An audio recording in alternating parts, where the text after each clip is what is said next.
According to the Hollywood Reporter, Warner Brothers is gearing up to bring the world of George R.R. Martin's Game of Thrones to the silver screen with at least one film in early development. And that's pretty much all we know. There's no creative talent attached, meaning no writer, no director, much less any word regarding on a potential setting or characters that might be involved. Scarce details to go on, but Game of Thrones is a world that looms large in the hearts of many. Do we think it can make the leap from page to screen to an even bigger screen? And if so, what kind of movie or potential filmmakers would we pledge our fealty to? Yeah, this is a really interesting report that came out from the Hollywood Reporter, and it should be said that this is extremely early development. Like, they don't even have a script, they don't even know what time they would want to set it in, they have no talent attached, nothing. This is just an idea that's on the table to bring a Game of Thrones movie to the theaters, but it does raise the question about Game of Thrones and the fans of Game of Thrones and where that fan base was built. You know, that fan base was built on HBO from a viewing standpoint. It was Sunday night. It was the water cooler Monday show for the nation. You know, millions of people were watching Game of Thrones at its height. It was the most popular show on television by far. It inspired conversation every single Monday. It was the Sunday appointment viewing, and that, to me, is when I think about Game of Thrones, that's what I think about, is that sort of appointment viewing television and how Game of Thrones really embodied that at its height. And then we know what happened with the last season and the disappointment that a lot of people felt. And then House of the Dragon came in and had a really strong season 1, but then sort of hit the same roadblock in season 2. Season 2 was not as well received across the board. A lot of people were not crazy about the direction that it took. And so it kind of begs the question, like, what is a Game of Thrones fan? You know, where do Game of Thrones fans reside? Like, will they come out to the theater to watch a movie? Will they continue their fandom up on the big screen? And I don't think that's necessarily a given. You know, when you've established yourself as a show and you've established yourself as HBO appointment viewing television, and what made Game of Thrones so big at the time was it had the movie level budgets on the small screen, and no other show was really doing it at the level that Game of Thrones was doing it. And does that necessarily translate to a theater, right? Like, will people make that jump, or have they sort of been trained that Game of Thrones is something you watch on television, right? And we wait for it to come on to Max and all of that. So I think it is. I don't have an answer to that question because I don't think anyone does. I think Warner Brothers is asking the same question right now. They're trying to say, can we get people to come out? If we connect it to the stuff we've already put on screen, will people be put off by that, right? Because they didn't necessarily love the way it ended across the board. If we started in a whole new area of the timeline, will people who watched all the stuff kind of be put off by that because it's buying into a new time period? You're going to get the hardcore fans, but what about the casuals who watched Game of Thrones, right? Like, that's who you really want to get to come out to the theater. The people who, they haven't read all the books and they're not like deep in the lore, but they watch Game of Thrones. Like, they were in, like a lot of people in America were whenever that show was at its height, and across the world were. How can we get them to come, right? Like, that's really where you want this to hang out. So I think it's a fascinating position. I think it's a fascinating franchise, but there's a lot of questions that need to be answered here whenever you're talking about, can we get them to come to the theater? I think the only way this movie idea makes sense is if they follow characters from the show. Like, the only way it makes sense.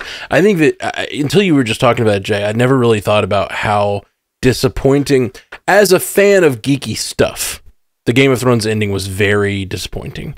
But think about it from the perspective of these people. The reason Game of Thrones is so successful is it made a bunch of people who don't follow geeky stuff, who don't care about dragons, who don't care about D&D, who don't care about any of that. It made them watch this show. Yeah. And they loved these characters and loved this show. Think about the perspective of those people having watched the disappointing last season.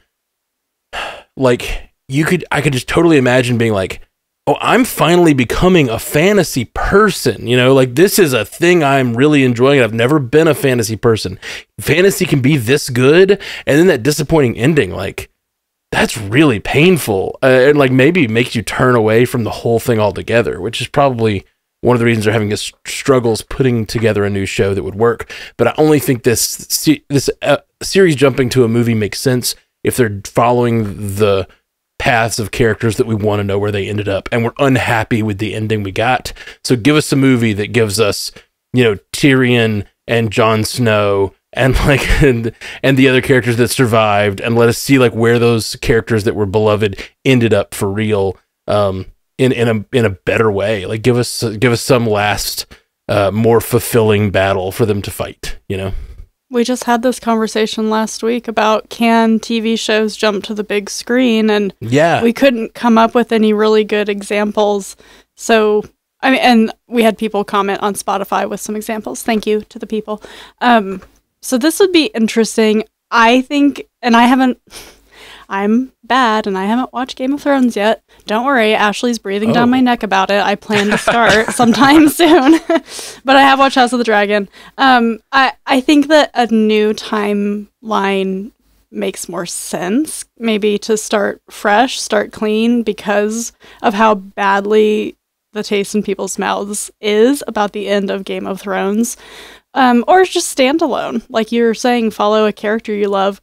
I also think about House of the Dragon. I don't think they're going to get to everything in the book, because is House of the Dragon going to be 4 seasons? I believe so.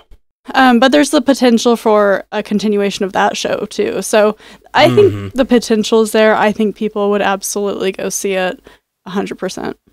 Yeah, I'm the filthiest of casuals when it comes to Game of Thrones. I waited years to watch it, even though people were badgering me to hop on board. And I think I've told this story on Cast before, but it was circa around this time of 2022. I finally started it.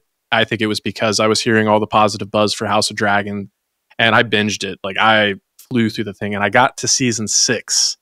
And I just lost momentum. And I think a lot of that was, you know, hearing the discourse around the final season, especially. So I had the thought, and I know this is not very likely at all, but I wondered, what if they redid that final season on the big screen? They just washed that last season that everybody hated so much and just said, strike that from the canon.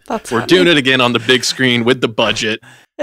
Just like, that would be a headline for you. But like I just really want to know how they would do that. Like, it's all a dream. There are characters. Yeah, it's a dream. Like it's all dream trope. Or there's the like there are characters who in the show have warged into a past part of the story and changed history or whatever. So like you could also have a character who like the way that things didn't end the way they should have, you know, I shouldn't be sitting on the throne or whatever. And then they warg back in time and like change the way that history happened. You know what I mean? Like they would be just really funny if they on screen were like, this didn't end properly.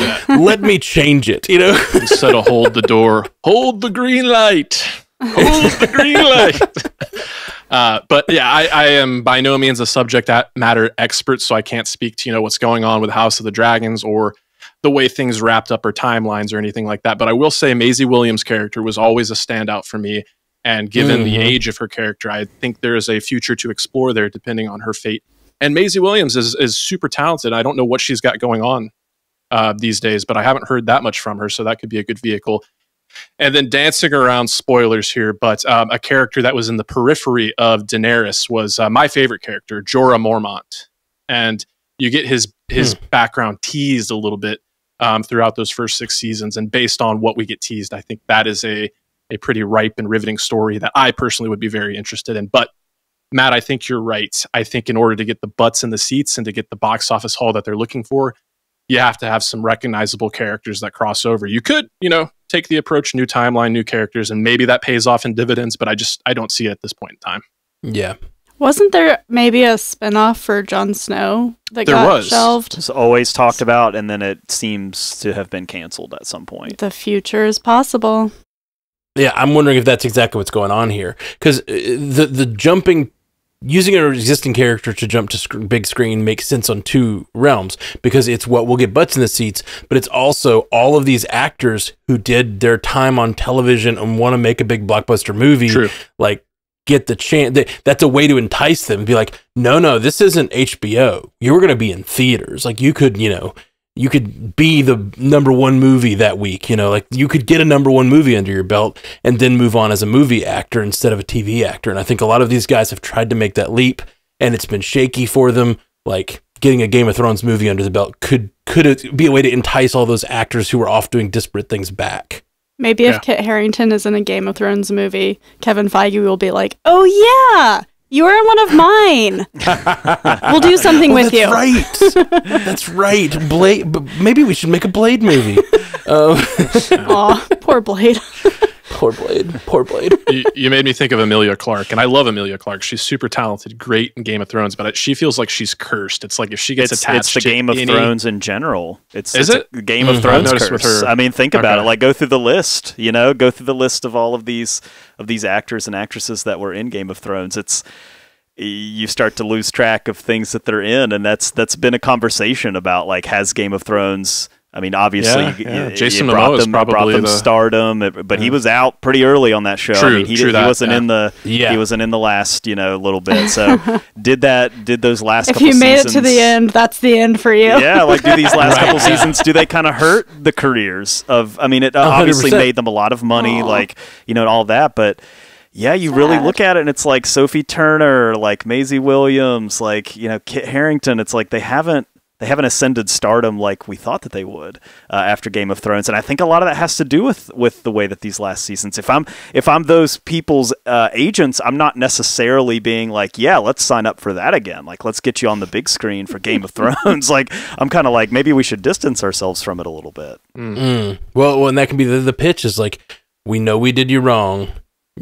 As Game of Thrones, let us make it up to you. Let us make it up to the whole series. Let's bring it back. Let's do like we had such success. Let's give it to writers who actually care instead of wanting to move on to their weird, whatever that is, historical fiction movie they wanted to make, show they wanted to make. I think there is potential there for sure. And like, if you just saw a trailer, you could just imagine a trailer right now of like Jon Snow. I'm trying to spoil things, but doing what he's doing now and like the intensity of the ending of what he's doing now and it being really intense. And then like in one shot, Tyrion shows up to like say something, then his sister's there. It's like, it could, Arya shows up. Like it could be really like, oh man, this is a Game of, like I could get excited for that. Like this is an actual Game of Thrones sequel movie and not just like somewhere in Westeros or whatever. Yeah. I think that audience still feels a little burned. All in the Game points out Pedro Pascal, and it's been too long since we've had a Pedro Pascal mention on the show. So yeah, that's one of the best. We mentioned him last week, I think. He'll get his due. He'll get his due. Yeah, we'll be talking about him a lot. He's got Gladiator coming up this month. Oh, right. Read his comment though, Scotty. That he's the most successful in everything. Because he's in everything. Well, that's another character, though, that was only in a few seasons. I know what happened to him. It's okay. I like know the whole shit. Well, I'm not just for you, but the whole audience. I'm the only one that matters. I'm just kidding. Cersei energy over there. Yeah. Sorry, Haley, you may not get that. One of the cast members recently did an interview, and I think it was Peter Dinklage on Hot Ones, I mean, and he was like, for the 5 people who haven't seen that show, and I was like, right here, buddy. Watched 5 episodes.